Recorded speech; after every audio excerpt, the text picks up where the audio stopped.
Welcome to Let Me Pod to You. I've got a beer to crack. From my local, Oktoberfest. Getting seasonal. The old Oktoberfest. Fuck yeah. Yeah, I got me a dew. I already cracked it, but it's fucking good still. Have you tried the mystery dew flavor, the voodoo, for this year? Mm-mm. Real good. Voodoo, is that like the blacky one? The purpley black one? The what one? I didn't say that.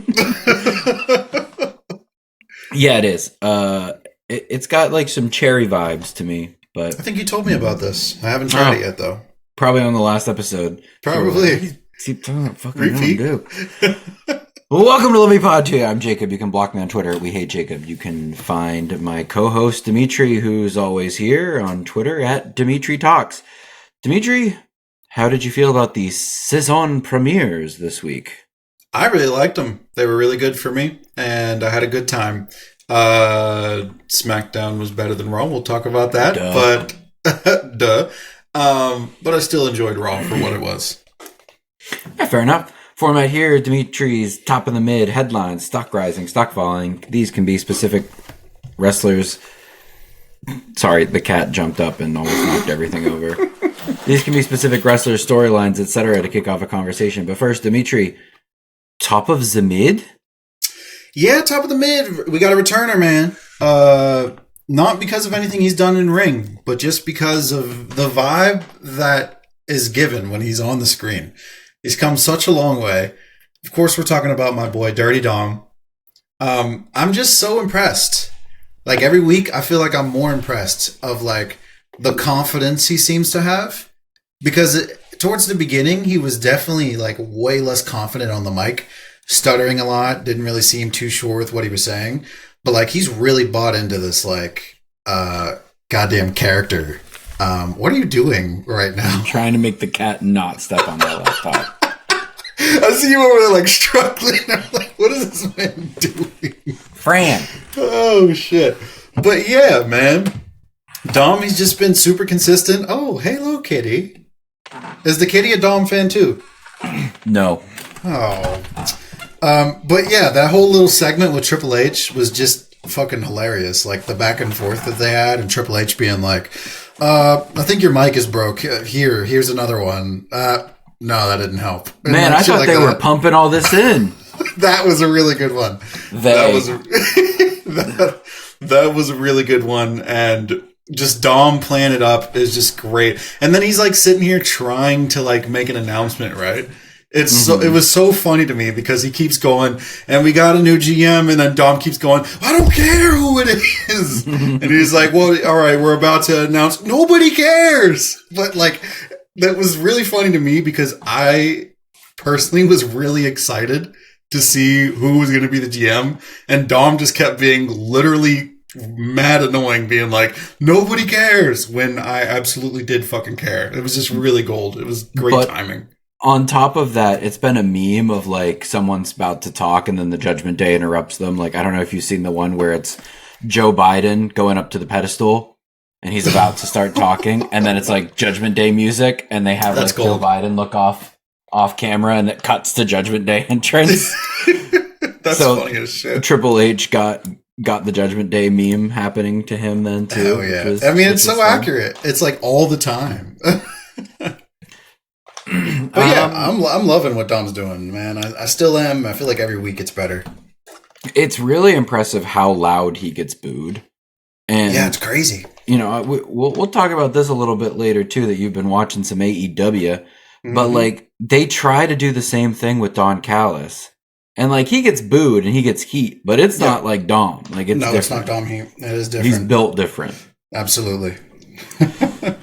Let's just keep it rolling. SmackDown's better than Raw. Like, yeah, it's just blatantly better. Like, I usually watch SmackDown. I just struggle to get through Raw. Like, that third hour is just brutal, man. And SmackDown, just like everyone who's on there right now, it's just so much more compelling to me. Yeah, like whole way through. We had freaking even just like bottom of the card guys like Elton Strong coming back this week. Yeah. That was really funny how he like faked the injury and all that, and then he's like back in the wheelchair. That was entertaining as shit. And it's just like you got like it feels like every part of the SmackDown card has something to offer, and it's interesting. So I do appreciate SmackDown for that, and I will say you're totally right. I think it's due to that third hour. Like it's hard to fill 3 hours of TV every single week.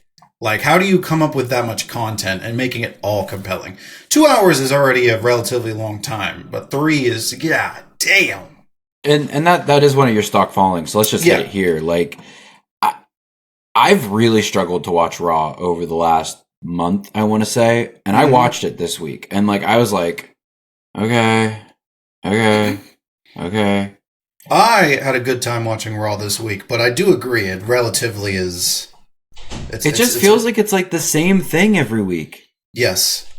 We did like, get a little bit of mix up here recently with some new people popping up. Yeah. Let's give Triple H some credit. Shout out to you.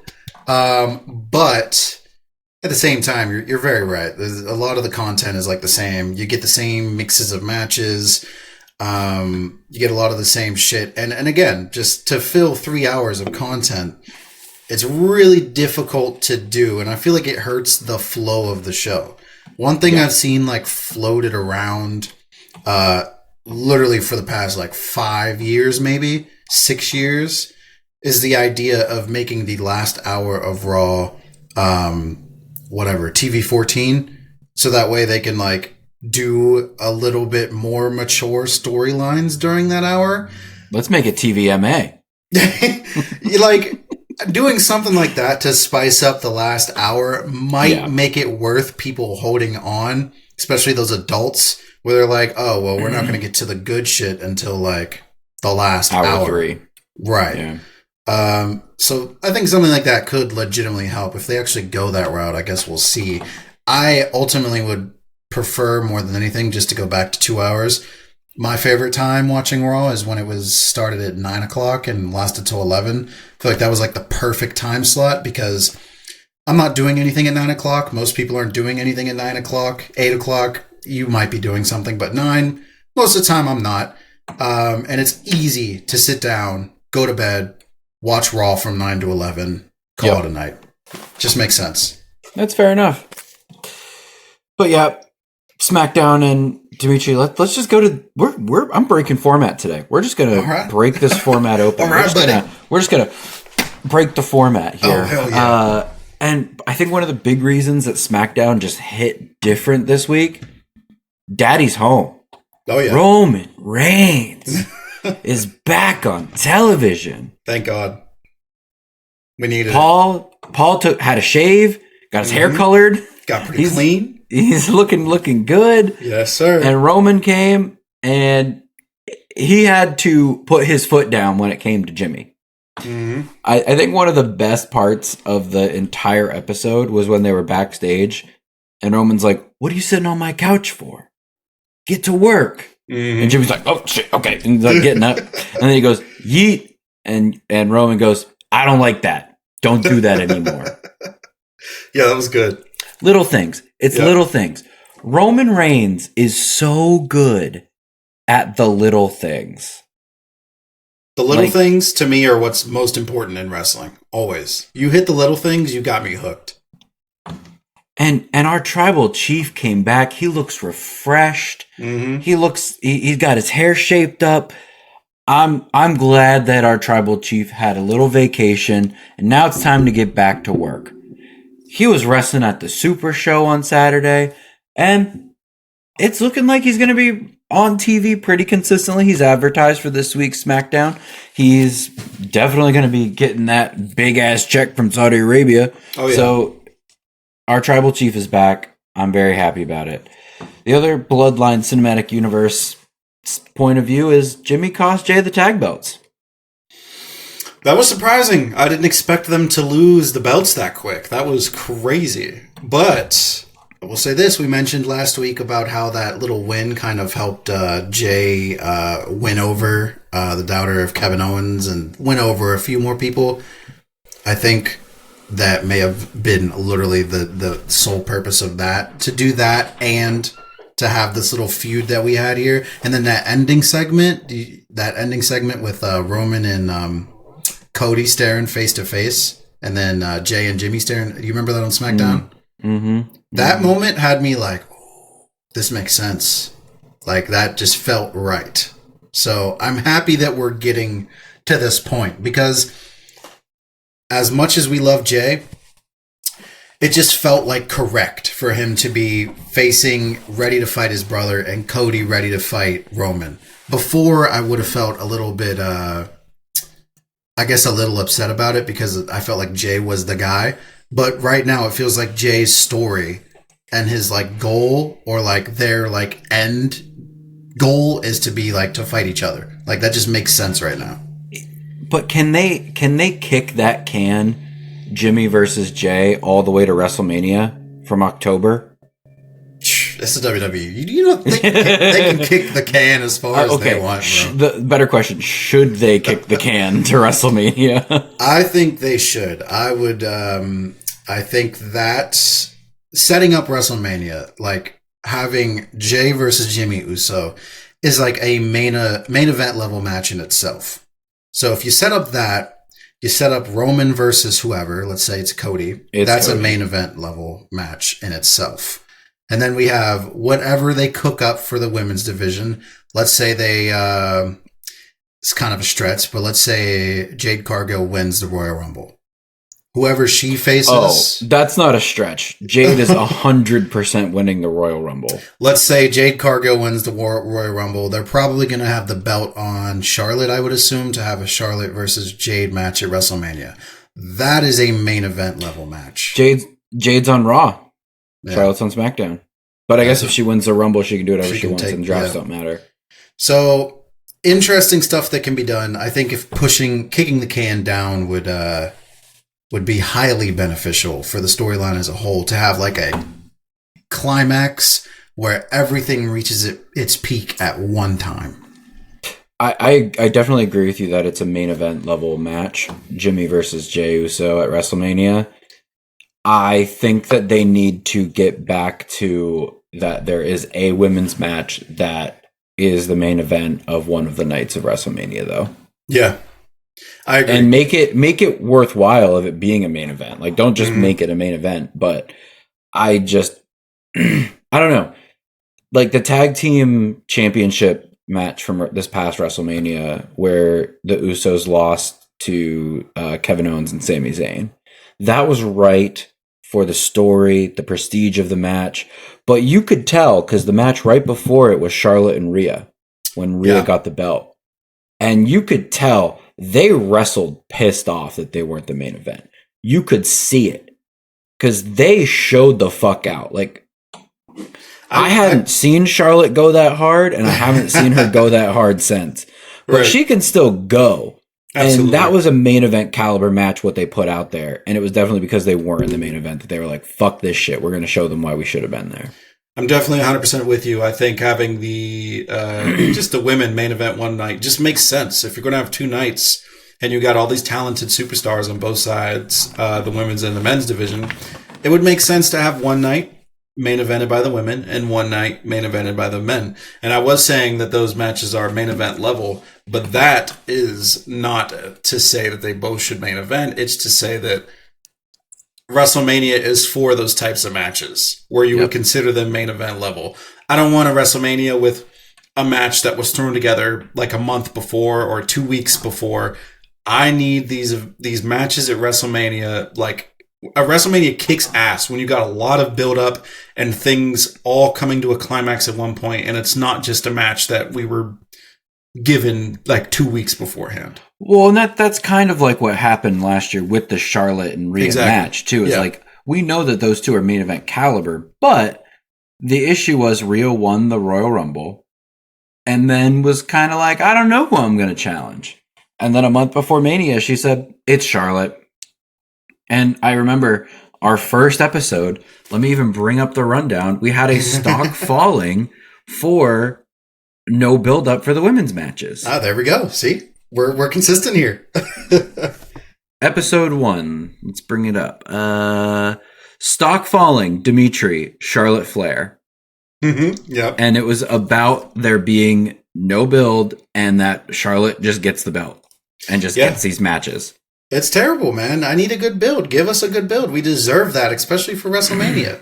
Like, we deserve it and they deserve it. Shit. And on top of that, like a headline for that WrestleMania was WrestleZania, because like Sami Zayn and Kevin Owens, that was the story going into it. Yep. Yeah, we were right about a lot of things on this. Oh hell yeah! This first episode. Let's go. You were really wrong about one thing though. What was that? Theory and Cena was your headline. Oh yeah, I absolutely was.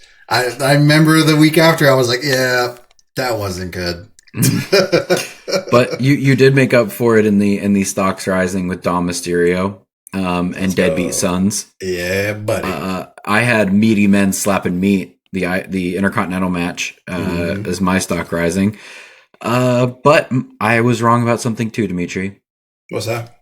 I predicted that Roman was going to lose. Wow. And I had Roman's reign as a stock falling. So wow. A little throwback there to episode This guy was going against the tribal chief? What? Yeah, man. I can't believe it. Get my ones up. Yeah, please forgive my man. When Roman opened SmackDown this past week, or whenever he came out on SmackDown this past week, I was like, Zoe, get your ones up. And she was like, what are you talking? I was like, we acknowledge the tribal chief. I have Janie do the same thing all the time. Actually, sometimes we'll just be watching and he'll come out and she'll just go. Yes. Oh, that's great.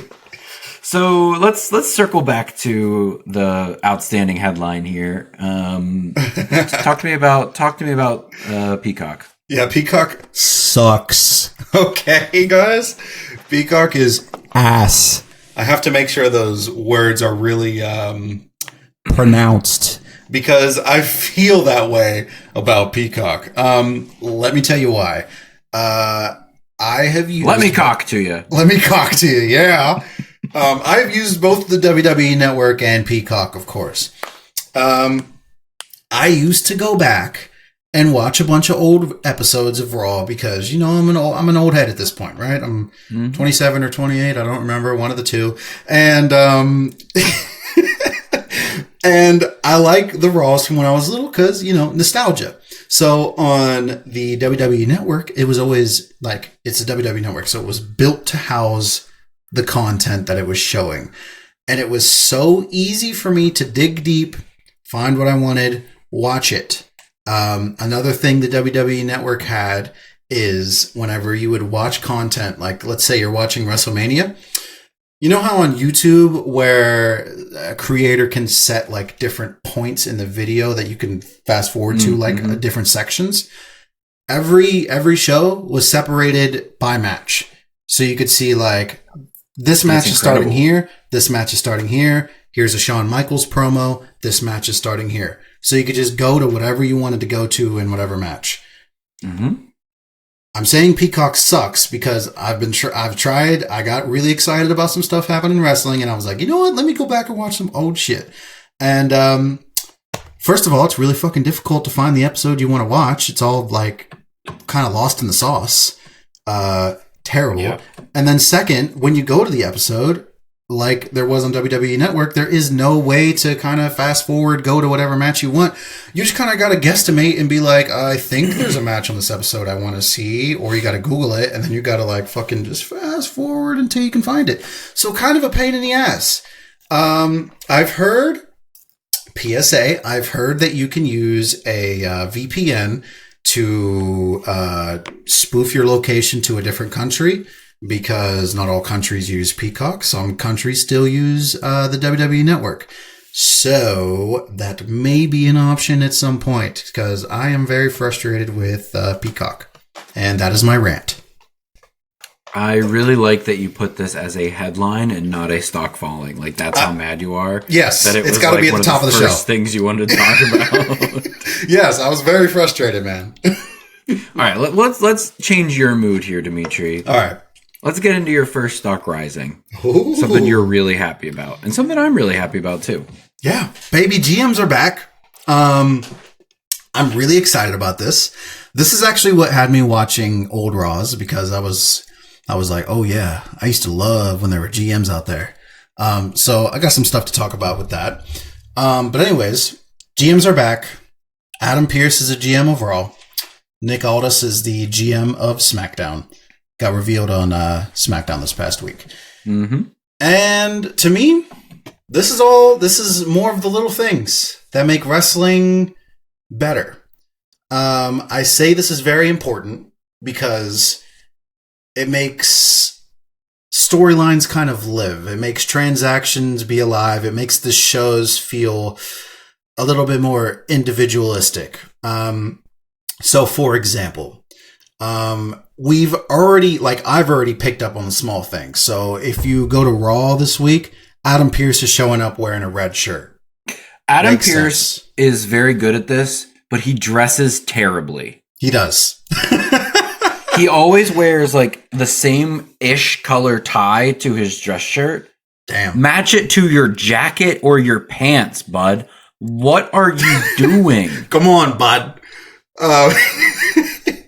God, he's so bald. Oh, can we talk about Nick Aldis though on SmackDown? Like he was looking great. fly as fuck, man. Yeah. Mickey James sent him to Men's Warehouse and got him hooked up. Oh yeah. So it's little things like that. So now we got the GMs repping their brands. They're going to be wearing their colors. They're going to be vouching for the brands that they represent. And that makes these brands feel a little bit more different. Like I wish the draft would have done. But they kind of have people flip-flop here and there.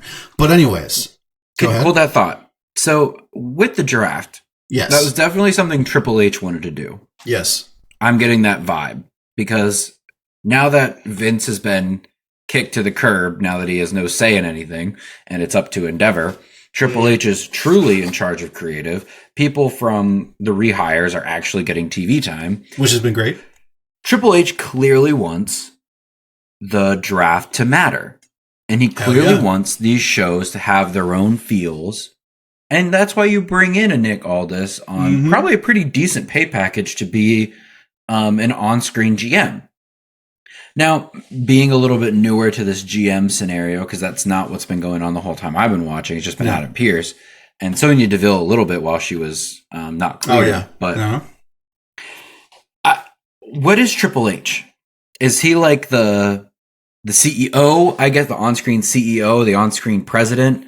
Like he's looking out for the company WWE, but then lets his general managers for each brand kind of do their own thing. Like we know that Nick Aldis isn't booking the show, but like on screen he's booking the show, correct? Yes, I believe Triple H is kind of in the Roger Goodell type role. Okay, he's kind of overseeing commissioner. Yeah, commissioner. But again, these GMs are storyline, booking their shows, taking care of their rosters, and making sure that their shows succeed. And again, I think that stuff like this makes wrestling way more interesting because you can do a lot more with storylines. You can do trades, of course, and they make sense. It's not just like, hey, we're going to send this guy over here. We're going to send this guy over there. No, it's like Nick Aldis could be like, yo, I really like so-and-so. Can we work something out?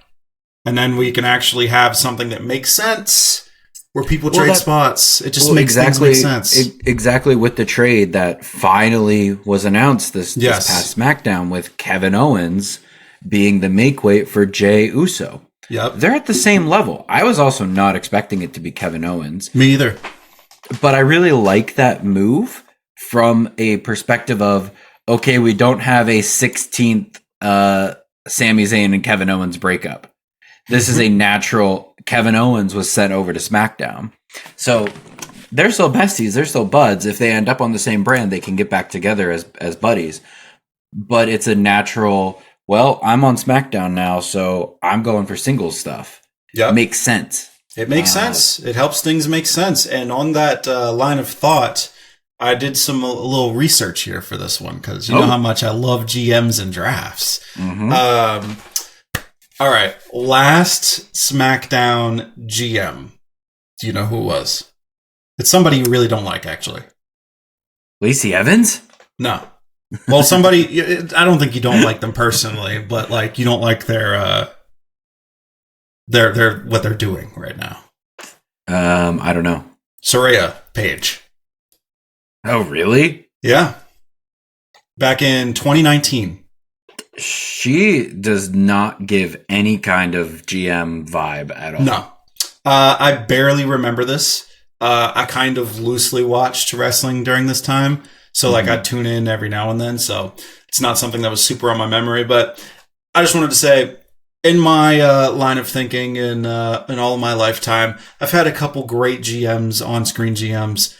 A couple of my favorite, obviously Teddy Long on SmackDown. Oh, I love seeing videos of Teddy Long. Like I have seen some stuff about that, and just like the way that he would just be like, you know what you're gonna do, player? Yeah. You're gonna have a match with the Undertaker. So good, yo. Unlimited matches with the Undertaker. So Teddy Long for SmackDown. For Raw, I'd have to go with Eric Bischoff because Eric Bischoff coming, straight from the other company into the WWE. It was really interesting when I was little. Everybody absolutely hated Eric Bischoff with a passion. And then there was a point where Stone Cold Steve Austin was co-GM of Raw with Eric Bischoff. Oh, interesting. That was a really good power dynamic because obviously everybody loves Stone Cold. Everybody hates Eric Bischoff. What about Paul Heyman being the GM of SmackDown? Paul Heyman. What's that happen? Between 2003 and 2004. See, that's when I couldn't watch SmackDown. Oh, so okay. I knew it happened, but I didn't actually watch it. Have you seen the Paul Heyman biography on? I think it's on A&E that they did. Negative. Okay, it's really good. But it's really interesting. So he was made the on-screen GM, and part of that deal was that he actually got to book and write the show too. I knew of that, yeah. And he really wanted to showcase a lot of new talent and stuff. Vince was like, it's SmackDown's ratings suck. I'm going to make you on-screen GM. And he was like, well, if the ratings suck and the ratings on the show that I wrote were pretty good, maybe let me write it. And Vince was like, fine, I'll write Raw, you write SmackDown. And Paul eventually got fired from this booking role because SmackDown was murdering Raw in the ratings. I know for sure because I wanted to watch SmackDown so fucking bad as a child, and I just couldn't. So I got to thank Paul Heyman for that. Another one I'll ask you about. What about Daniel Bryan? Oh, okay. So that's in 2014. Mm-hmm. I loosely watched wrestling in 2014. I would say I was pretty much out of it until maybe late 2014 to 2015. I think when Seth Rollins kind of won the title at WrestleMania is when I remember tuning back into Raw. So I was kind of out of it for that too. There was a big area between like 2009 to like 2015-ish where I just didn't watch like wrestling at all. I mean, I don't remember wrestling being in the mainstream really at all during that time frame. I mean, like I was not a wrestling watcher, but like, I mean, part of the reason that I got into it now is because it's much more mainstream. And like, I know a lot of people that watch wrestling even loosely. Like next week, I'm going to Dynamite, and my brother-in-law, who hasn't watched wrestling since the early 2000s when he was a kid, is coming with me because they're like, oh, why not? Something to do.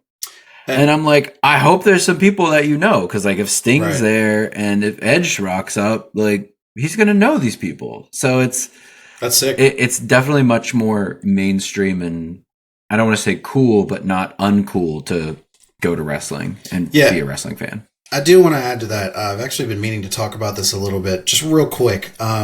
I definitely think that it kind of lost its popularity at one point in time. And I have been seeing a lot of pictures online of people trying to dunk on AEW for like half the arena being empty. That's stupid, first of all. It's like they are obviously a smaller brand, but they're still selling hella tickets. And they don't have to sell out every show. That's not important right now. What's important is that they grow their fan base. But anyways, where I'm getting at this is, I remember back in like maybe 18 or 19, WWE specifically was in a bad spot. This is like prime, like end of Vince McMahon, head of creative, like really terrible shit. And WWE shows were looking like that.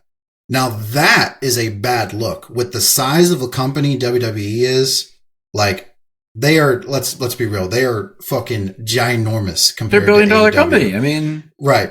They had $1 billion in revenue last year. Like, for them to go through that period there where they were struggling to sell tickets and like arenas were like halfway empty, what a way it's come. Because right now wrestling's in a great spot. AEW's thriving, and with Triple H running the WWE, I mean, they're selling out shows left and right. When I went to Raleigh, like that shit was like full, packed. Well, that's how Dynamites are. So the one section of seats where the hard cam is, they never sell that. There are no tickets in the hard cam section. And I know that WWE is the same thing. That one section of seats where they keep the clock, the producers, and the hard cam, that's blocked off. Yep. Dynamite, they sell all the way around whatever the lower bowl is. And then usually they'll sell the upper tier on the camera looking side. Collision is a show that started 3 months ago. Yeah. So when you see these pictures, people be like, "Oh, AEW, I can't believe they're having them celebrate in front of an empty arena." The camera side's sold out. Everywhere the camera looks is sold. Everything behind the camera, it depends on what the demand is. Like this upcoming Saturday is in, I want to say Memphis, Tennessee, for a Collision from 8 to 10 with a Battle of the Belts immediately after 10 to 11. So they've got a 3-hour show where most of the titles are going to be put on the line. At this point for Battle of the Belts, the Intercontinental, the International title and the TBS title have been announced for it. But it's likely that the tag team belts are going to be put up too. So they're going to start seeing those tickets tick up in terms of sale. And then this week for Dynamite was in Rosenberg, Texas, which is just outside of Houston. They increased the capacity 3 days before the show because there was more demand for tickets because they announced a lucha wrestler, Mystico, was going to be on Rampage. People wanted to go see Mystico. So as the show gets booked, you start seeing it sell more, and they open up these sections as ticket demand asks for it. Which makes sense. Yeah, and I don't think people understand that, like, it's the look isn't a bad thing. Like they're selling a lot of tickets every week. And let's like keep it real. WWE at one point was selling a similar amount. AEW is a very, very young company. So even if every week isn't matching WWE, which they won't, they're going to have weeks where they fucking blow the roof off. They have hella people. That Wembley, that fucking happened. So it's was not that an be, AEW show? It's not going to be as consistent as WWE right now, just because of the size of the companies. But for what it's doing, like no part of me is like looking at AEW like, oh damn, that's shitty. Like I'm looking at it like, damn, this is impressive. They've been pretty consistent. They've been on TV for a while now, and they keep selling tickets. It's good shit. And let's roll this right into my stock rising of Dynamite next week. Like the card's looking really good, and I'm gonna be there, and I'm so excited to be there. I'm on the camera side.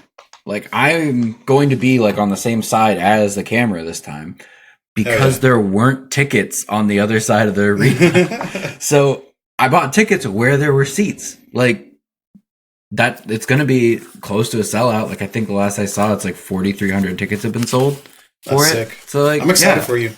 I'm really excited. The card looks great. I get to see Rob Van Dam tag team with Hook in Philadelphia. like that got announced on Dynamite last night, and I was like, oh my god, I get to do the RVD. Your life is insane, bro. You started tuning into wrestling so late in your life, and now you can already say that you saw Jeff Hardy and RVD live. No, that's crazy. And Tony Khan has a present for Sting. So Sting's likely going to get his entrance and everything. He's not wrestling, of course, but like Sting's going to be there. Pop-up's cool, yeah. And Maxwell Jacob Friedman, the world champion, MJF, is wrestling on TV. And you get to see it. And I get to see it. That's incredible. I believe, I may be wrong here, he's been champion for around a year. We know I'm bad with dates. But in 13 days, well, 12 days now, he will be the longest reigning AEW world champion. First of all. Damn. I saw something that was like, in that time, he's wrestled on TV like 10 times.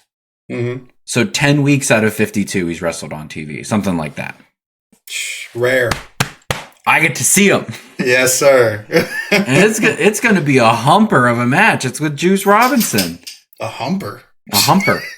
I've never heard that phrase used to describe a wrestling match, unless Viscera was in it. Don't know who that is, so couldn't tell you. I'll show you after we get off. It was a good joke. But yeah, I'm pumped. Like Hikaru Shida seems like she actually is allowed to defend the AEW women's title. Crazy. What happens when you have somebody who can actually wrestle every week? She's great. Who would have thought? I've watched the last 2 weeks. She's great. Let's get into that stock rising. Demetri's watching AEW. What the fuck? Yeah, dude. I've just decided, you know what? I thought CM Punk was the needle mover. I popped in for like a week for CM Punk just to see him. I thought so-and-so, whoever was the needle mover. Nah, bro. Edge and Christian are the needle movers for me. I am tuning in, like, specifically for Edge and Christian. I've watched the past 2 weeks of Dynamite and Rampage because I can't get enough.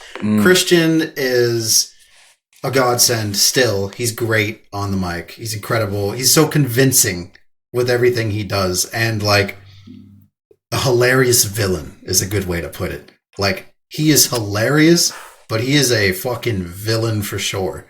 And Edge obviously is going to play like the good guy here. We'll see where it goes. But you can't have him come in as a heel. Like, everyone's gonna be too happy to see him. Like, you can't have him come in as a heel. I know this is on some demon time type shit, but I just want to see Edge be an asshole and just shit on Matt Hardy again, just for old time's sake. Oh, God. Have you seen the trademark filings with FTR and Edge? No. So Edge is friends with FTR, just like CM Punk is friends with FTR. Yeah. But with Punk being gone, CM is no more.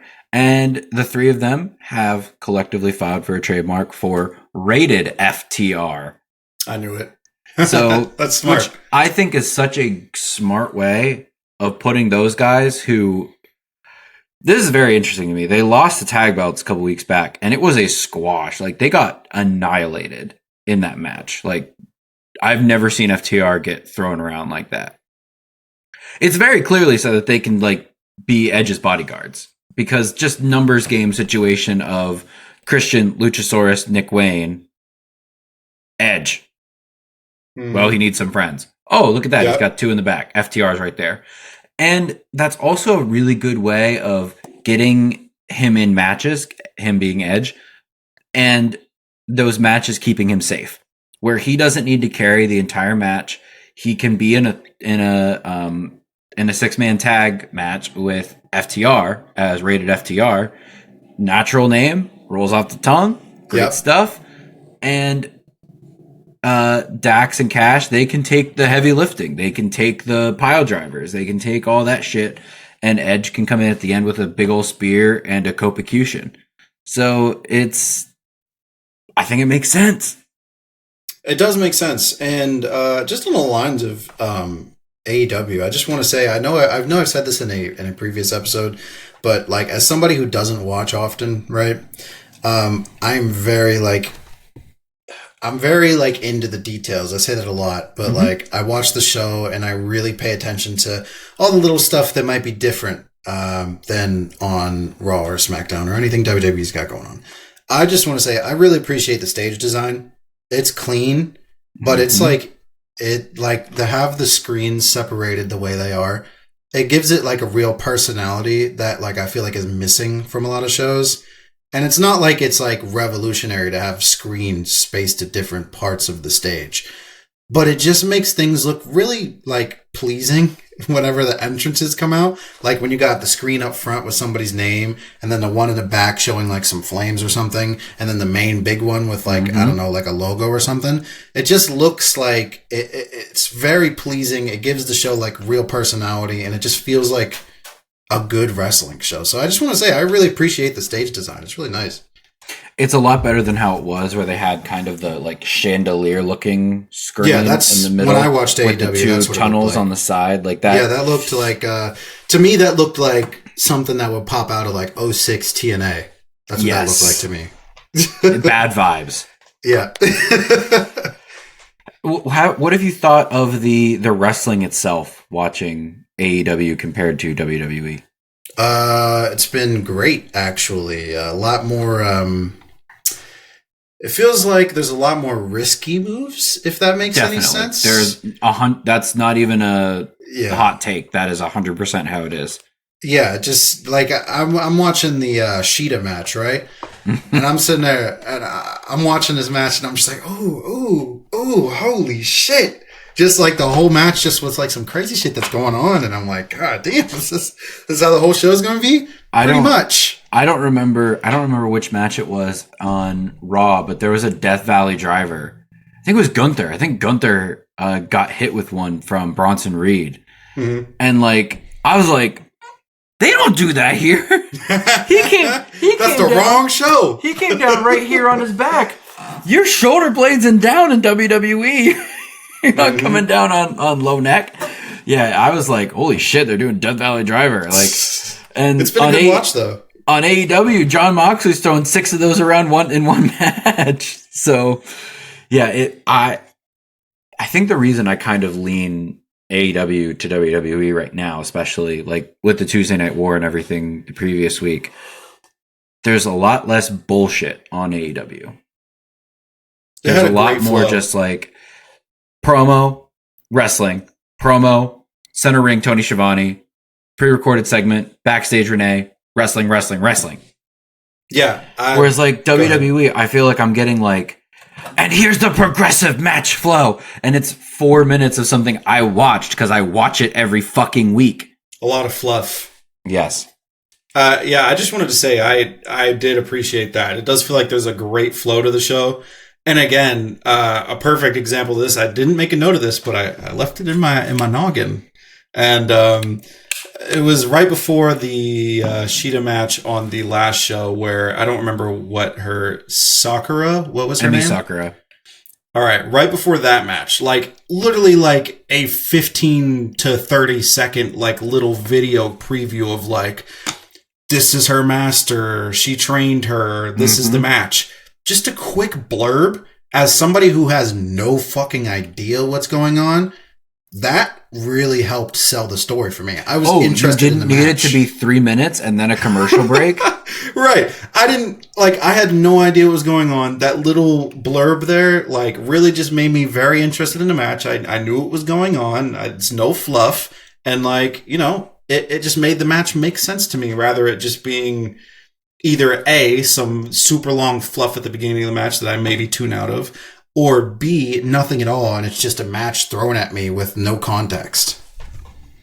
Yeah, and I mean, it helps that Sheeta is very good, and like Emi Sakura is a low mid card women's division person. Like that's just where she is in the kind of the rankings. She puts people over, and she's very good at putting people over, and she makes people look strong because Emi Sakura is going to chop the shit out of you. Oh yeah, she was throwing some mean chops. Yeah, and then she also has this one.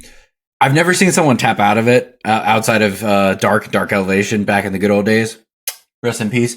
But she does a submission maneuver where she kind of wraps the person's legs in her legs, and then she sits back onto their back, and then she like drinks a fake cup of tea, which is very good too.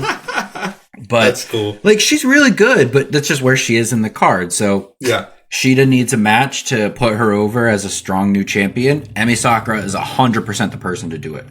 Absolutely. So this is why the low mid card matters. It does. It matters. It does. Like, I know. I love a mid card. I see Emi Sakura, and I know what's going to happen. Yeah. But I know it's going to be a good match. Exactly. Matters. Okay. Let's see where we're at. Oh, Last Stock Rising. Crown Jewel is starting to heat up. So we'll talk about this briefly as some matches look like they're starting to be booked. How do you feel about the Raw Women's 5-Way for the Rhea's belt? It was a surprising addition. I forget who's all in it, to be honest. I can't tell you off the top. Who cares? Rhea's going to retain. Yeah, I mean, that's how I feel about it. Rhea's going to retain. I don't remember who's in it, It's Raquel Rodriguez and her back. Shayna Baszler.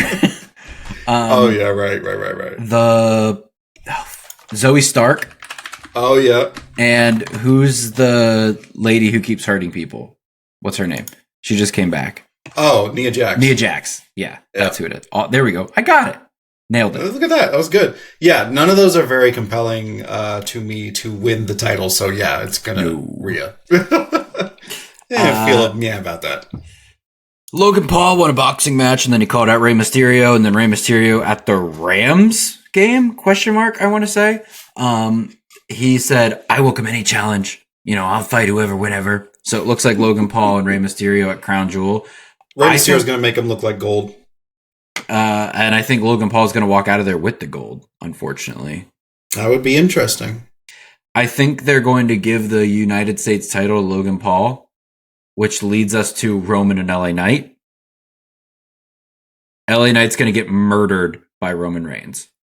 He's going to get absolutely clobbered by the tribal chief.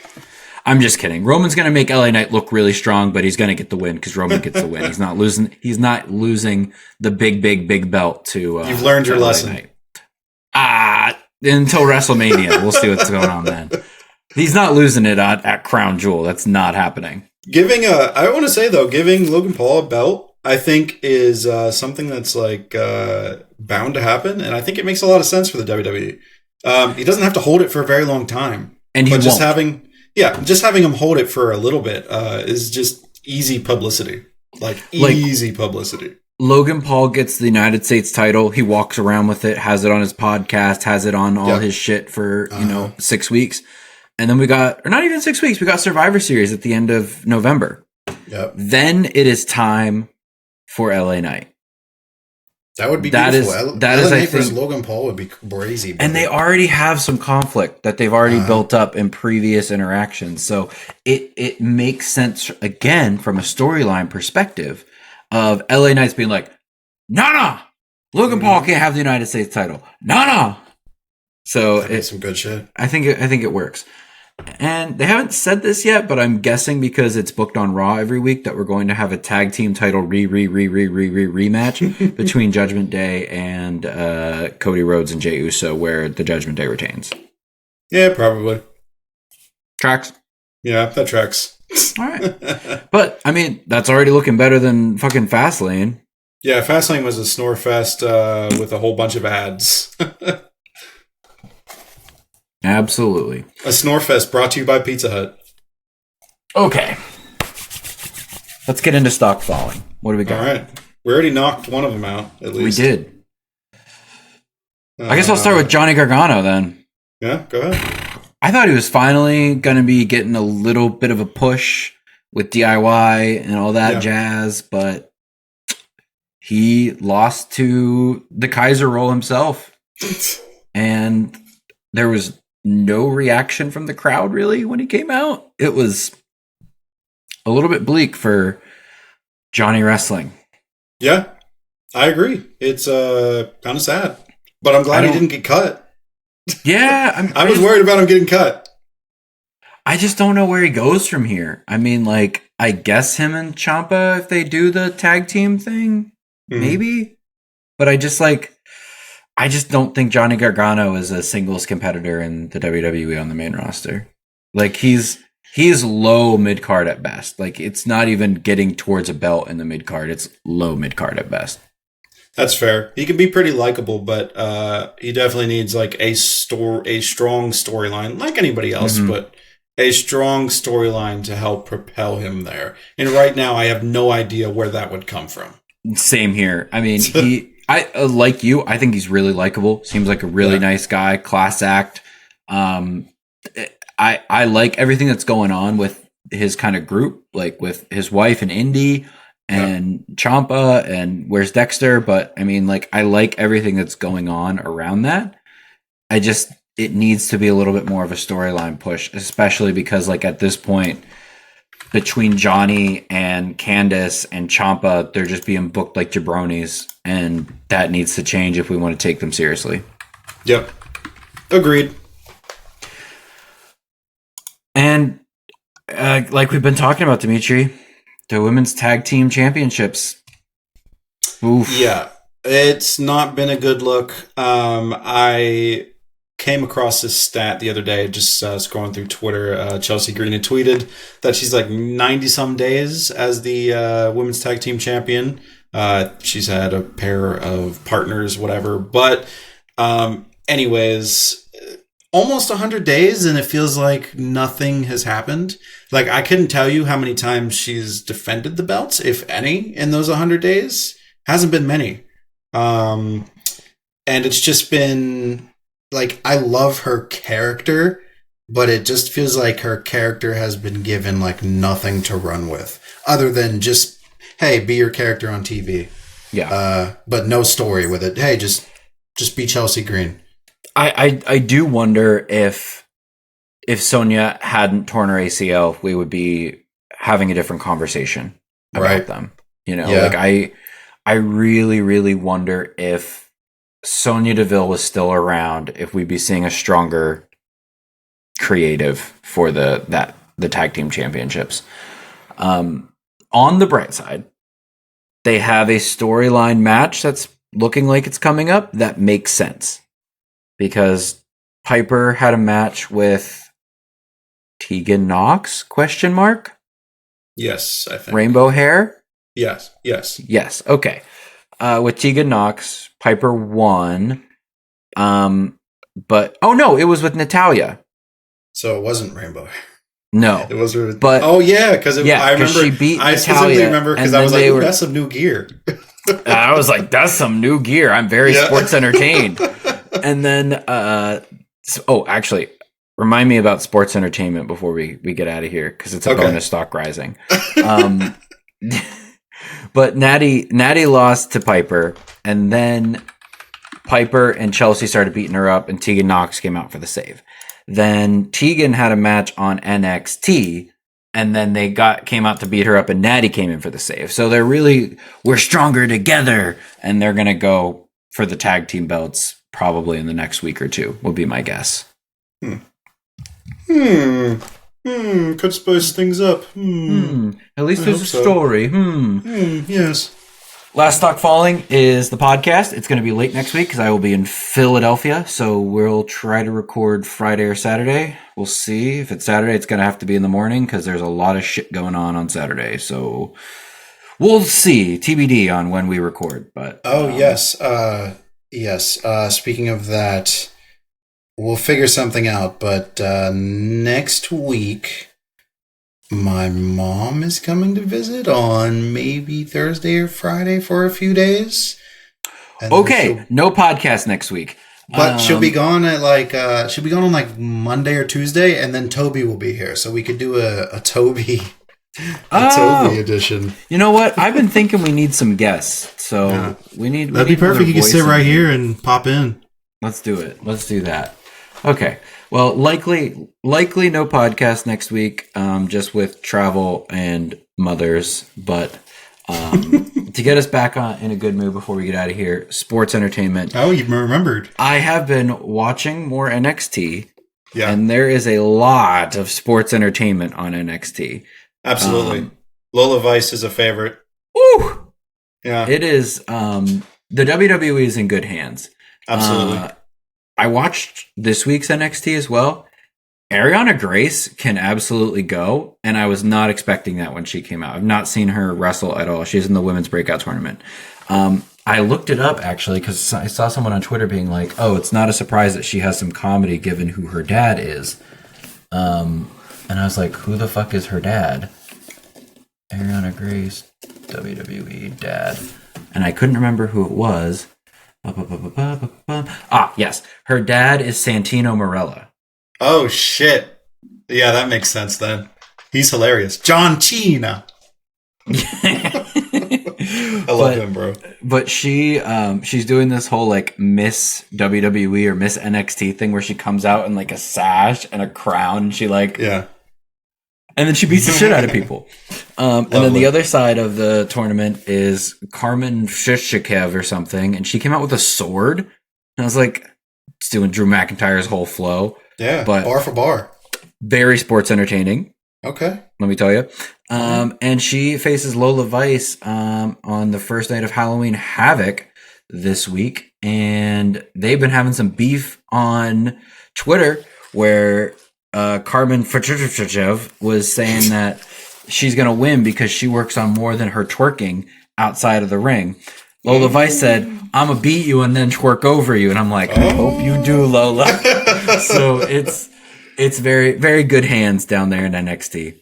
Beautiful. I've been watching a little bit more NXT too. I haven't watched the last episode, but I probably will now. Well, they've been making us watch it because they keep putting storylines on the main shows on NXT.